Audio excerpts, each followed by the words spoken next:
Good morning everyone. সবাই ভাবতে পারেন এত সকাল সকালবেলা রিজিনা আপু কোথায় যাচ্ছে। এটা হচ্ছে আমাদের রাস্তা। আর আপনারা জানেন কয়েকদিন আগে একটা ভিডিও ব্লগে ছাড়ছিলাম। ওই ভিডিওটা হচ্ছে আমাদের কালভার্টের বিষয় নিয়ে। ওইখানে কিছু সমস্যা দেখাতে ভিডিওটা অবশ্যই আমাদের ডিলিট করা লাগতেছে।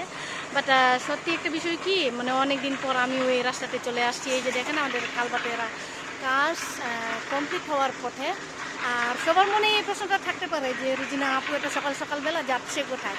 আসলে আজকে আমাদের ইকোনমিক্স অর্থনৈতিক সুমারের ট্রেনিং চলবে, ঠিক আছে, ডেমো স্কুলে। তো আমাদের ঠিক টাইমে আপনার 9টার টাইমে উপস্থিত থাকা লাগবে। যেহেতু রাজীব দাদা বলে দিছে টাইম মেনটেন করা আসলে আমাদের অনেক প্রয়োজন। যাক, কালবারটা যেহেতু শেষ পর্যায়ে চলে আসছে, আমার অনেক ভালো লাগতেছে। ভালো লাগলে অবশ্যই ভিডিওটা শেয়ার করবেন। আর আমার জন্য অবশ্যই প্রার্থনা দোয়া করবেন, কারণ আমি কয়েকদিন অসুস্থ আছি। আমার অ্যালার্জির কন্ডিশন তেমন একটা ভালো না, মানে এই কয়েকদিন ধরে ঠান্ডার জন্য অ্যালার্জি মানে বাড়তেছে প্রচুর। আর সেই ব্যথাগুলো আপনার হাত দিতে ডাইরেক্ট অ্যাটাক করা। আর এই যে দেখেন, পরবর্তী আপনারা যখন ঘুরতে আসবেন আমার এলাকাতে হয়তো এই কালভার্ট দিয়ে গাড়ি আসবে। আর পেছনে দেখতেছেন ওই ব্রিজটা এখনও আছে। যারা এখন ঘুরতে আসবেন, ট্যুরিস্টরা যারা বাইরে থেকে আসবেন, ওদের জন্য এটা দেখেন গাড়ি আপনার ওইখান থেকে নামবে।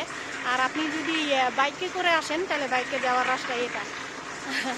অবশ্যই ভিডিওটা শেয়ার করবেন, পাশে থাকবেন, দোয়া করবেন আমার জন্য। Thank you.